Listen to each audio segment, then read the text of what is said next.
আচ্ছা, আপনি জন্মান্তরে বিশ্বাস করেন? এই যে মৃত্যুর পর আমাদের সূক্ষ্ম দেহর অস্তিত্ব, আপনি মানেন? যদি মানেন তাহলে আগামী জন্মেও আমি তোমাকেই পাশে পেতে চাই, জন্ম জন্মান্তর আমি তোমার হয়েই থাকতে চাই, এসব বলার আগে একটু ভাববেন। আর যদি না মানেন, রহস্য ও রোমাঞ্চকর গল্পের সমাহার আমাদের দ্য মিস্ট্রি টেলার। আজ দ্য মিস্ট্রি টেলারে আপনার জন্য পিনাকি মুখার্জির কলমে বন্ধু দেখা হবে। গল্প পাঠে রয়েছে সৌম্য, গল্পের সূত্রধর আমি রৌনক। শুরু হচ্ছে পিনাকি মুখার্জির কলমে বন্ধু দেখা হবে।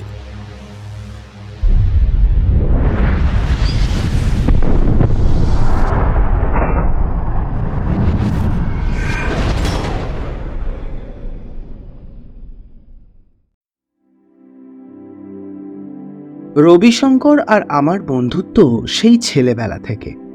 একই স্কুল থেকে মাধ্যমিক উচ্চ মাধ্যমিক পাশ করে ভর্তি হয়েছিলাম একই কলেজে। অবশ্য আমাদের স্ট্রিম আলাদা ছিল, ওর সায়েন্স, আমার আর্টস। আমি ছিলাম অত্যন্ত গরিব ঘরের ছেলে, বাবা ছিলেন না। সেলাইয়ের কাজ করে বাড়িতে তৈরি আচার, বড়ি, জ্যাম প্রভৃতি বিক্রি করে অতি কষ্টে সংসার চালাতেন মা। তার একমাত্র আকাঙ্ক্ষা ছিল আমি যেন মন দিয়ে পড়াশোনা করে জীবনে প্রতিষ্ঠিত হই। তাই সাধ্যের বাইরে গিয়েও মা আমাকে নামী স্কুলে ভর্তি করেছিলেন। অবস্থাপন্ন ঘরের ছেলেদের মধ্যে আমি ছিলাম একমাত্র ব্যতিক্রম। আমাদের অর্থনৈতিক দুরবস্থার ছাপ স্পষ্ট হয়ে ফুটে থাকতো আমার চেহারায়, পোশাকে। বন্ধুরা আমাকে পাত্তাই দিত না, অবজ্ঞার চোখে দেখত।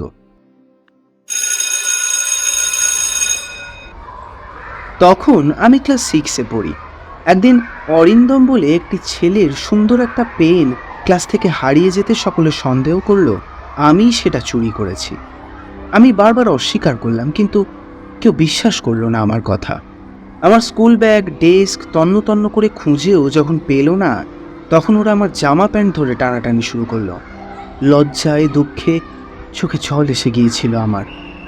ঠিক তখন নতুন ভর্তি হওয়া একটি ছেলে এসে রুখে দাঁড়ালো আমাকে আড়াল করে। তারপর তারই তৎপরতায় প্রত্যেকের ব্যাগ সার্চ করতে করতে অরিন্দমের ব্যাগেই পাওয়া গেল পেনটা। একটা বইয়ের ভেতরে ঢুকে গিয়েছিল। নতুন ছেলেটা বলল গোটা ঘটনাটাই সে হেড স্যারকে জানাবে। সবাই ভয় পেয়ে গেল এবার।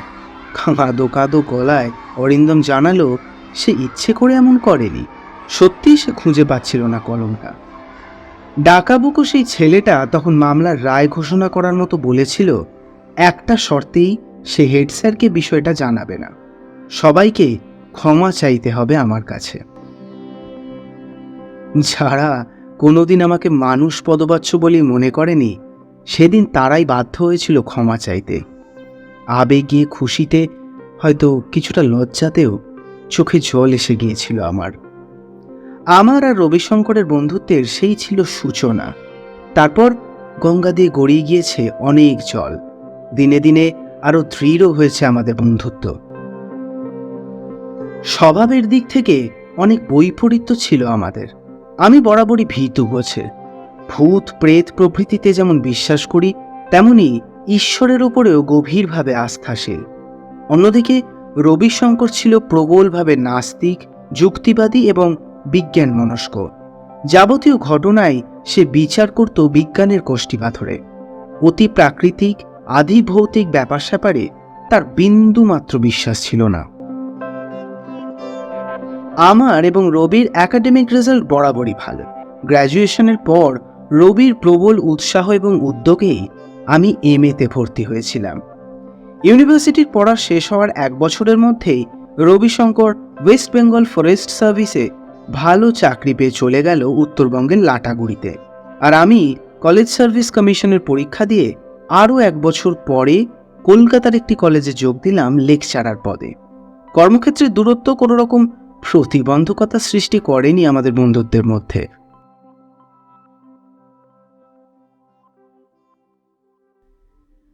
যাই হোক, কলেজে আমি যে বিষয় পড়াই সেটা হলো মনোবিজ্ঞান, কিন্তু আমার বিশেষ একটা শখ আছে।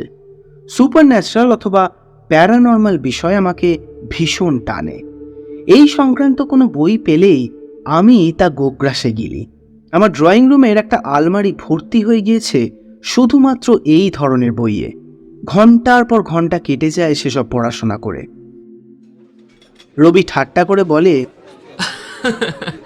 আরে ধুর, এইসব গাঁজাখুরি বইগুলো পড়ে তুই শুধু শুধু সময় নষ্ট করছিস রঞ্জু। এমনিতেই তুই ভীতু, এসব পড়ে আরও ভীতু হয়ে যাবি। তর্কের সুরে আমিও বলি, না না না না, গাঁজাখুরি বলছিস কেন তুই? তাছাড়া আবার কি, সুপার ন্যাচারাল এক্সিস্টেন্স প্রমাণ করতে পারবি তো? সব কিছুই কিভাবে প্রমাণ করা যায় বলতো? চক্ষু, কর্ণ, নাসিকা, জিহ্বা ও ত্বক, এই 5টি বাহ্য ইন্দ্রিয় দিয়ে জগতের যাবতীয় রূপ, রস, গন্ধ, বর্ণ এবং স্পর্শের প্রত্যক্ষ হয়। কিন্তু এর বাইরে আরও একটা ইন্দ্রিয় আছে, অতিরিন্দ্রিয় বা মন। অলৌকিক অস্তিত্বের উপলব্ধি আসে সেই মনের পথ ধরে। তুই দেখবি এমন অনেক ঘটনা ঘটে যুক্তি বুদ্ধি দিয়ে যার কোনো ব্যাখ্যাই পাওয়া যায় না। তখন কিন্তু আমার মুখের কথা কেড়ে নিয়ে রবি বলে ওঠে, তখন কি? হ্যাঁ, তখন কি?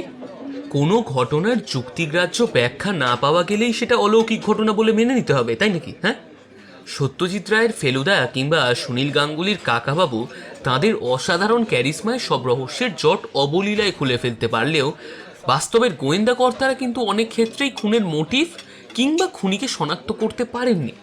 তখন কি সেই ঘটনাগুলোকে তুই অলৌকিক বলে ব্যাখ্যা করবি? হ্যাঁ, ওর অদ্ভুত যুক্তি শুনে আমি তো হতবাক। কিসের সঙ্গে কিসের তুলনা! একবার রুডি রুকারের লেখা the fourth dimension and how to get there নামে একটা বই রবিকে দিয়ে বলেছিলাম, বইটা পড়ে দেখ, অশরীরী অস্তিত্ব নিয়ে ভদ্রলোক যে ব্যাখ্যা দিয়েছেন সেটা সত্যিই ভেবে দেখবার মতো। ওর মতে অশরীরী অস্তিত্বগুলো ঘোরাফেরা করে আমাদের চারপাশেই। দৈর্ঘ্য, প্রস্থ এবং বেদ, এই 3টি মাত্রা বা ডাইমেনশন নিয়ে যে পৃথিবী, আমরা সেখানে অবস্থান করি। কিন্তু এই 3টি মাত্রা ছাড়াও অন্য মাত্রা বা ডাইমেনশনও আছে। সেই ডাইমেনশনে কি হচ্ছে না হচ্ছে তা কিন্তু অতটাই থেকে যায় আমাদের কাছে। যদি কোনোভাবে সেই অন্যতর ডাইমেনশনে চলে আসা যায়, তবেই বুঝি মালুম হবে অশরীরী অস্তিত্ব। বইটা হাতে নিয়ে একটা সবজান্তা হাসি এসে রবি বলেছিল, সত্যি সত্যি প্রেত চর্চাকে যারা বিজ্ঞান চর্চা বলে প্রচার করেন, রুডি রুকার তো তাদেরই একজন, তাই না? শোন রঞ্জু, কারোর ব্যক্তিগত বিশ্বাস একান্তই তার নিজস্ব, আমি জানি। কোনো বিজ্ঞানী ব্যক্তিগতভাবে ভূত, অশরীরী প্রভৃতি বিশ্বাস করতেই পারেন। তার অর্থ কিন্তু এই নয় যে বিজ্ঞান অশরীরীর অস্তিত্বকে স্বীকার করছে। মাথায় রাখতে হবে সে বিজ্ঞানী করছে, আর একজন বিজ্ঞানীকে নিয়ে কিন্তু বিজ্ঞান চলে না। বিজ্ঞানের অন্তর্গত কিন্তু বিজ্ঞানী। হ্যাঁ, ঠিক আছে, মাথায় থাকে যেন। রবিকে জব্দ করবার জন্য চালাকির আশ্রয় নিই আমি জানি ও রবীন্দ্রনাথ ঠাকুরকে ভীষণ শ্রদ্ধা করে। তাই বললাম, তুই কি জানিস রবীন্দ্রনাথ ঠাকুরও বিশ্বাস করতেন পরলোকে? যদি না জেনে থাকিস তবে অমিতাভ চৌধুরীর লেখা রবীন্দ্রনাথের পরলোক চর্চা বইটা পড়ে দেখতে পারিস। কবির ছোট ছেলে সমীন্দ্রনাথ কলেরায় আক্রান্ত হয়ে মারা গিয়েছিল 1907 সালে। 1929 সালে প্রথমবার কবি প্ল্যানচেটের মাধ্যমে কথা বলেছিলেন মৃত পুত্রের সঙ্গে। পরবর্তীকালে আরও 6বার বিভিন্ন সময় সমীন্দ্রনাথ এসেছিলেন কবির ডাকে। সুকুমার রায়ের মৃত্যুর পরেও এমনকি কবি প্ল্যানচেটের মাধ্যমে যোগাযোগ করেছিলেন তার সঙ্গে। তারপরেও তুই বলবি পরলোক বলে কিছু নেই? একটু বুঝি থমকে যায় রবিশঙ্কর। প্রিয় কবির প্রসঙ্গ এসে পড়ায় যেন ফাঁপড়ে পড়ে গিয়েছে বেচারা। কিন্তু হলে কি হবে, ভাঙলেও মচকাবার পাত্র নয় রবি। বলে ওঠে, পুকুরের পাড়ে দাঁড়িয়ে জলের গভীরতা কি করে মাপি বলতো? জল কতটা গভীর জানতে গেলে তো আমাকে জলে নামতে হবে। পরলোক বলে সত্যিই যদি কিছু থেকে থাকে, আমার পরলোক প্রাপ্তির পরেই সেই ব্যাপারে কনফার্মেশন দিতে পারবো। অতএব তোমাকে অপেক্ষা করতেই হবে বৎস। বাই দ্য ওয়ে, তখন আমাকে দেখে আবার ঘাবড়ে যাবি না তো তুই? হ্যাঁ, যা ভীতু। বলেই ওর স্বভাবসিদ্ধ ভঙ্গিতে হেসে উঠেছিল রবি। ঠিক সেই সময় টিকটিক করে ডেকে উঠল একটা টিকটিকি। অজানা আশঙ্কায় ছ্যাঁত করে উঠল আমার বুকটা। রবির ঝকঝকে আত্মবিশ্বাসী সুন্দর মুখটার দিকে তাকিয়ে অদ্ভুত একটা ভাবনা লহমার জন্য ছুঁয়ে গেল আমাকে। পরলোক, পুনর্জন্ম এসবে বিশ্বাস নেই রবির, কিন্তু আমার যে আছে। আমি কখনোই চাই না অশরীরী অস্তিত্বের প্রমাণ পেতে রবির পরলোক প্রাপ্তি ঘটুক। তার চেয়েও অবিশ্বাসও অনেক বেশি কাঙ্ক্ষিত আমার কাছে। মানে পুনর্জন্ম বিশ্বাস করি বলেই আমি চাই, একান্তভাবে চাই, বারে বারে প্রতিটি জন্মেই যেন দেখা হয় আমাদের। আর আর কি জানি কেন, কি এক প্রগাঢ়তায় আমার অন্তরাত্মাও বলে ওঠে, হবে হবে বন্ধু, দেখা হবে।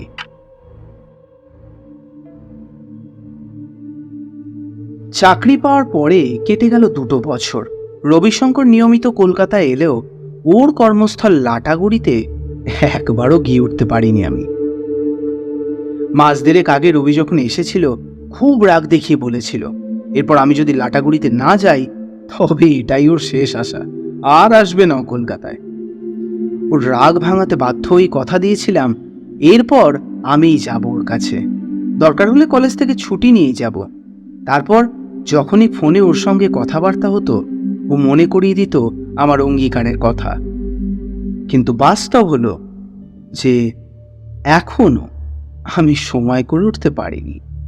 সময় না পাওয়ার পিছনে শুধুই যে আমার ল্যাথার্জি কাজ করছে তা কিন্তু নয়।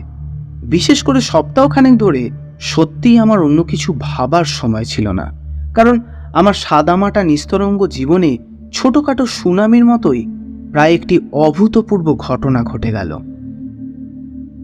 প্যারানর্মাল বিষয়ের ওপর লেখা আমার কিছু গল্প, প্রবন্ধ কয়েকটি লিটল ম্যাগাজিনে প্রকাশিত হওয়ার পর সাহস করে আমার একটি প্রবন্ধ পাঠিয়েছিলাম একটা নামী প্রকাশনা সংস্থার অফিসে।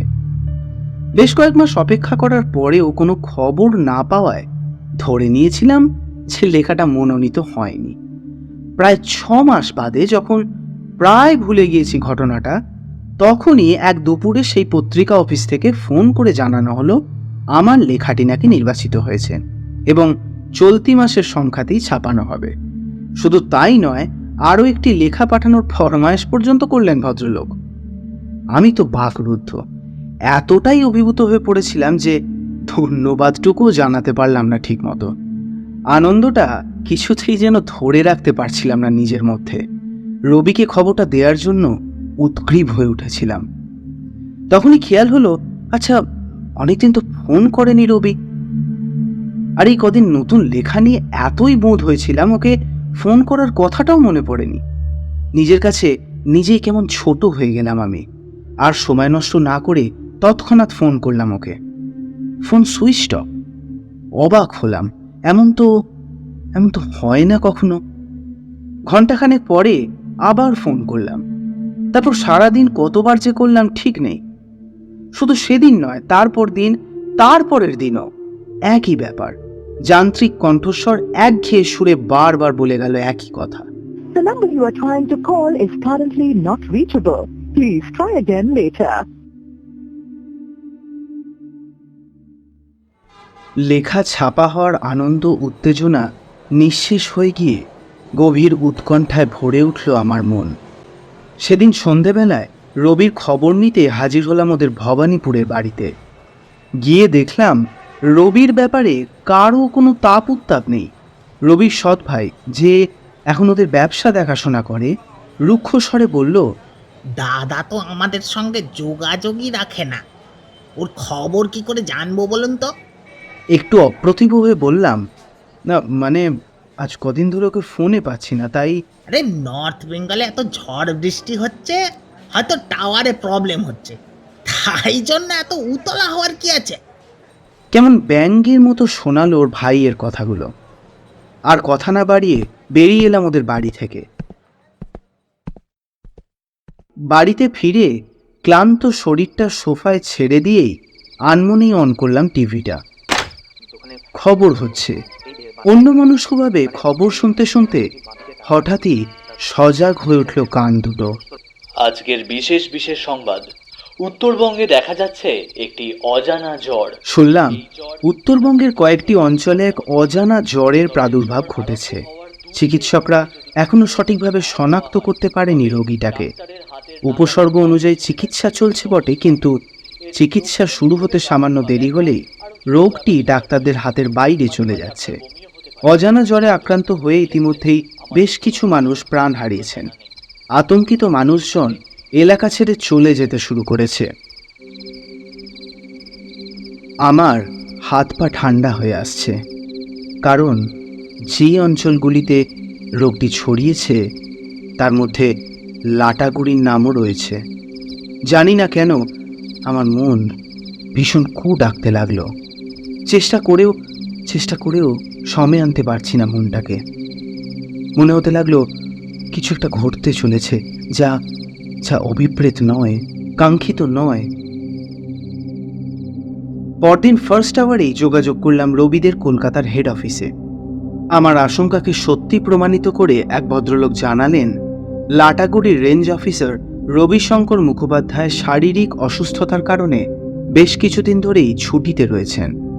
অসুস্থতা কতটা গুরুতর সে ব্যাপারে অবশ্য কিছু জানাতে পারলেন না ভদ্রলোক। সেই মুহূর্তেই আমি লাটাগুড়ি যাওয়ার সিদ্ধান্ত নিলাম।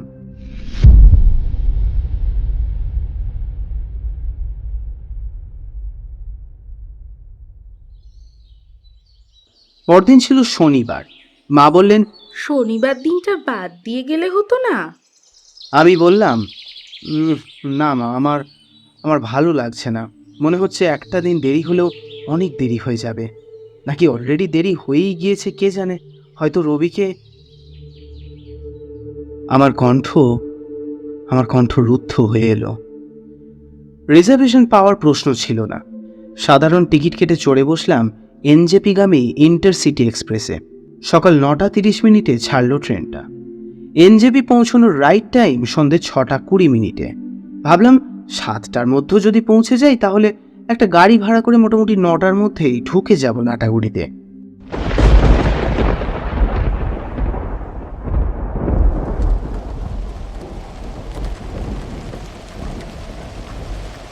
কিন্তু মানুষ এক ভাবে, হয় আর কিছু। প্রচণ্ড ঝড় বৃষ্টির মধ্যে যখন ট্রেনটা এনজেপি স্টেশনে ঢুকলো তখন রাত 11:35। প্ল্যাটফর্ম থেকে বিরাট লম্বা ওভারব্রিজ পার হয়ে স্টেশনের বাইরে এলাম। এই দুর্যোগের রাতে কোনো ড্রাইভার রাজি হলো না লাটাগুড়ি যেতে। হতবুদ্ধি হয়ে দাঁড়িয়ে আছি। কালো বর্ষাতেই টুপি পরা একটা রোগাটে লম্বা লোক আমার পাশে এসে দাঁড়ালো। তারপর মাথাটা ঝুঁকিয়ে আমার সুটকেসটা হাতে নিয়ে বলল, সে আমাকে লাটাগুড়িতে নিয়ে যাবে, কিন্তু 500 টাকা বেশি দিতে হবে। রাজি না হয়ে কোনো উপায় নেই, ওর পিছু পিছু এসে বসলাম গাড়িতে।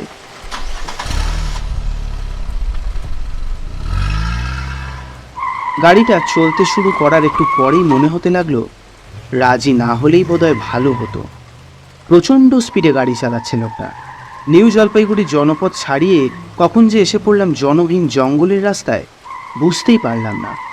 চমকে ওঠা বিদ্যুতের আলোয় দেখলাম রাস্তার দুধারে গভীর জঙ্গল। ঝোড়ো হাওয়ায় দৈত্যাকৃতি গাছগুলো এমন বীভৎসভাবে দুলছে যেন যে কোনো মুহূর্তে ভেঙে পড়বে গাড়ির ছাদে।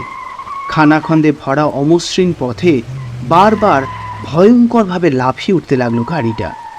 সভয়ে বলে উঠলাম, একটু আস্তে চালান না ভাই গাড়িটা।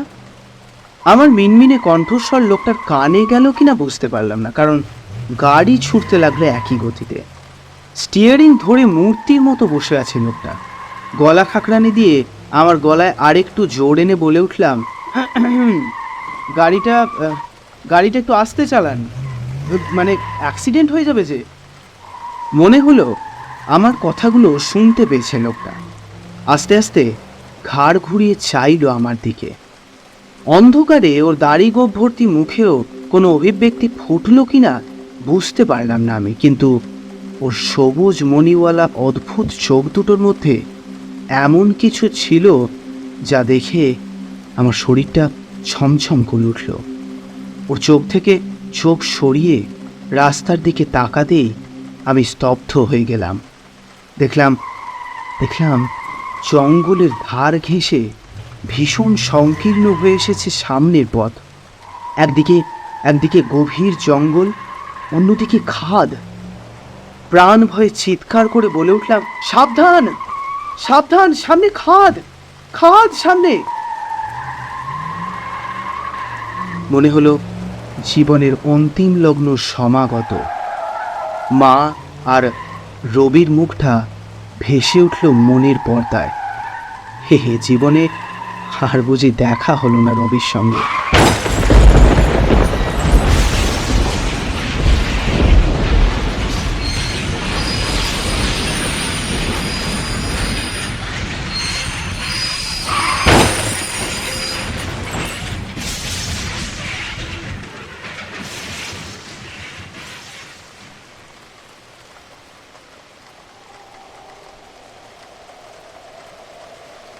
কতক্ষণ কতক্ষণ যেন যেন বহুক্ষণ চোখ বন্ধ করে বসে আছি। খুব খুব ধীরে ধীরে চোখ থেকে হাত সরালাম, কিন্তু কিন্তু এই কি, কোথায় খাদ? পিচ ঢালা রাস্তা ধরে ছুটছে গাড়িটা। তবে কি অন্ধকারে উঁচু নিচু পথে গাড়ির আলো পড়ে অমন বিভ্রম সৃষ্টি হয়েছিল? দেখলাম তেরচা চোখে লোকটা লক্ষ্য করছে আমাকে।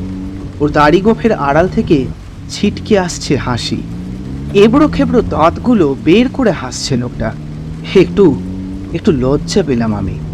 তারপর আমিও হেসে ফেললাম।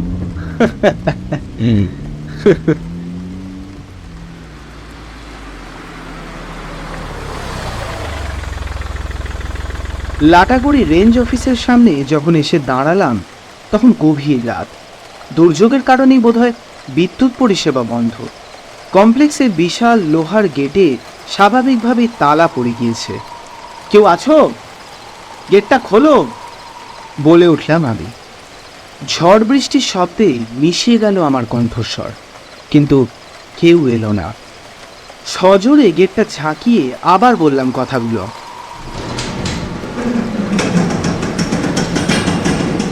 আমাকে আমাকে অবাক করে খুলে গেল তালাটা। তবে কি লাগানো ছিল না ঠিক মতো? সামনের নুড়ি বিছানো পথ ধরে এগোতে লাগলাম। অদূরেই একটা বাংলো বাড়ি। বন্ধ জানলার ফাঁক গলে চোখে পড়ল মৃদু আলোর আভাস। 3 ধাপের সিঁড়ি পেরিয়ে বারান্দায় উঠতেই নজরে এলো একটা কালো কুকুর কুণ্ডলি পাকিয়ে শুয়ে আছে দরজার সামনে। হঠাৎ মুখ তুলে চাইল কুকুরটা। জল জল করে উঠল ওর চোখ দুটো। বিকট চিৎকার করে কোকিয়ে উঠল কুকুরটা। আমি নিষ্পন্দ। ঠিক তখনই যেন কেউ তাড়া করেছে এই ভঙ্গিতে লাফিয়ে উঠে বিশ্রী শব্দ করতে করতে সিঁড়ি দিয়ে নেমে অন্ধকারের মধ্যে মিশে গেল কুকুরটা। শুধু ওর কান্নাটা একটা অশুভ ইঙ্গিতের মতো প্রতিধ্বনিত হতে লাগলো থেকে থেকে। বন্ধ দরজা কখন খুলে গিয়েছে। দেখলাম সামনে দাঁড়িয়ে রয়েছে রবি। ঘরের ভেতরে জ্বলছে একটা হ্যারিকেন। আলো আধারি অস্পষ্টতায় কেমন অচেনা লাগছে রবিকে। কেমন একটা ফ্যাঁস ফ্যাঁসে গলায়ও বলে উঠল, তোর জন্যই অপেক্ষা করছিলাম রঞ্জু। আমি জানতাম তুই আসবি, কিন্তু বড্ড দেরি করে এলি তুই। জ্বরের ঘোরে বারবার খুঁজেছি তোকে, বারবার ডেকেছি তোর নাম ধরে, কিন্তু কথা বলতে বলতে আমার দিকে এগিয়ে আসছে রবি। একটা বিজাতীয় অনুভূতির জাল একটু একটু করে ঘিরছিল আমাকে। রবিকে বুঝতে না দিয়ে দুপা পিছিয়ে গেলাম। তারপর ব্যস্তভাবে বলে উঠলাম, আমার আমার জামা কাপড় সম্পূর্ণ ভিজে গিয়েছে রবি। আগেগুলো ছাড়ি, দাঁড়া, তারপর সব কথা হবে, দাঁড়া। একটু যেন থমকে গেল। হালকা ভাঁজ পড়ল ওর ভুরুতে। ভুল দেখলাম কিনা জানি না, তবে মনে হলো পলকের জন্য যেন জ্বলে উঠল ওর চোখ দুটো। ও কোনো কথা না বলে এক দৃষ্টিতে চেয়ে রইল আমার দিকে। সহসাই যেন শীতল নৈশব্দ ভারী করে তুলল ঘরের বাতাস। আমার কাছে দুঃসহ মনে হলো সেই শব্দহীনতা। মনে হলো যেভাবেই হোক কথা চালিয়ে যেতে হবে। সেই অভিপ্রায় কিছু বলবার আগেই শুনতে পেলাম রবির হিম শীতল কণ্ঠস্বর। তোর মনে আছে রঞ্জু, এক সময় আমাকে অশরীরী অস্তিত্ব বিশ্বাস করানোর জন্য তুই অনেক চেষ্টা করেছিলি, কিন্তু আমি বিশ্বাস করিনি। তোকে বলেছিলাম পরলোক প্রাপ্তির পরে যদি কখনো কনফার্ম হতে পারি তবে তোর কাছে ফিরে আসবো, জানিয়ে যাব আমার বিশ্বাসের কথা। মনে আছে তো তোর রঞ্জু? ভীষণ ভীষণ অস্বস্তি হচ্ছে আমার, মানে এই প্রসঙ্গে একটু একটু ভালো লাগছিল না। বললাম, বাদ দে ওসব কথা বাদ দে এখন। তুই আগে বল, ফোনটা কেন বন্ধ করে রেখেছিলি? ইচ্ছে করে। ফোনেই যদি জেনে যেতিস আমার খবর, তবে কি এভাবে ছুটে আসতি? আর তুই না এলে আমি কি করে জানতাম আমার বিশ্বাসের কথা? 3 মাত্রার পৃথিবী পার হয়ে না এলে অন্য মাত্রাগুলোকে যে খুঁজে পাওয়া যায় না, সেটা। কি কেঁপে উঠলাম আমি। ওর কথাগুলো শুনতে একটু ইচ্ছে করছে না আমার। ওকে থামাতে ওর কথার মাঝখানে চিৎকার করে বলে উঠলাম, চুপ কর রবি, প্লিজ চুপ কর। এসব কথা একটু ভালো লাগছে না আমার।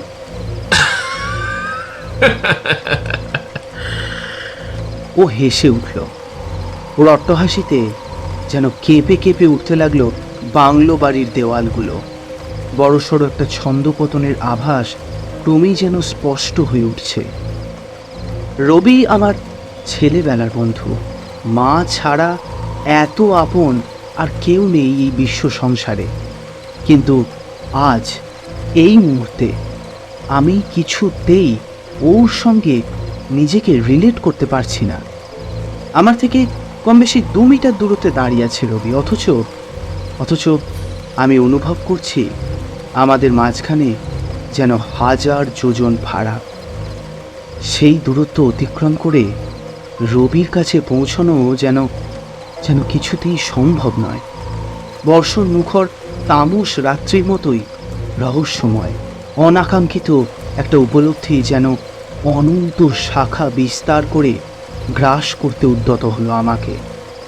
আমি দেখলাম 2 হাত বাড়িয়ে আমাকে জড়িয়ে ধরার জন্য এগিয়ে আসছে রবি। আমি পিছিয়ে যাচ্ছি 1 পা 2 পা করে। রবির মুখের হাসি মিলিয়ে যাচ্ছে একটু একটু করে। বিস্ময়, ক্ষোভ, হতাশা, দুঃখ একাকার হয়ে যাচ্ছে ও বিবর্ণ মুখের রেখায় রেখায়। তুই হমন করছিস কেন রঞ্জু? আমি তো তোর সঙ্গে মজা করছিলাম, বিশ্বাস কর। আমার জ্বর অনেক আগেই সেরে গেছে।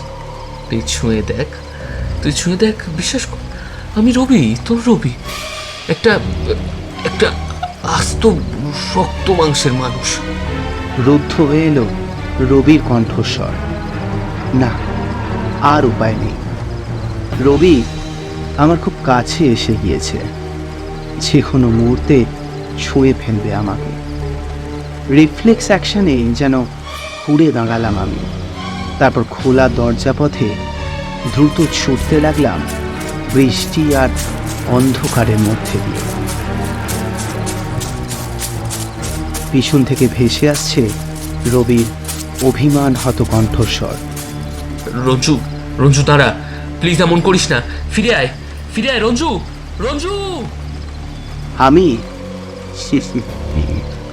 আমি দৌড়চ্ছি, প্রাণপণে ছুটে চলেছি দিক বিদিক জ্ঞান শূন্য হয়ে। রবির ভেসে আসা ব্যাকুল কণ্ঠস্বর ক্ষীণ হতে হতে মিলিয়ে গেল এক সময়। আমি তবুও থামলাম না, ছুটতে লাগলাম, পালাতে লাগলাম দূরে, বহু দূরে। না পালিয়ে উপায় কি আমার?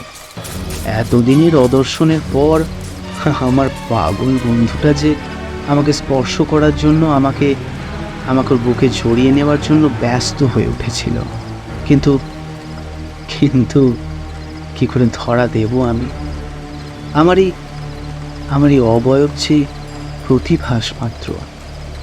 রক্তে মাংসে মাখামাখি হয়ে আমার তালগোল পাকানো নশ্বর শরীরটা যে সত্যি পড়ে আছে সেই খাদের কিনারে। ভয়ঙ্কর সেই দুর্ঘটনার পরে 3 মাত্রার পৃথিবী ছাড়িয়ে আমি যে চলে এসেছি এক ইন্দ্রিয়াতীত আবর্তে। আবার অশরীরী স্পর্শে আমার প্রিয় বন্ধুর যদি কোনো অকল্যাণ হয়।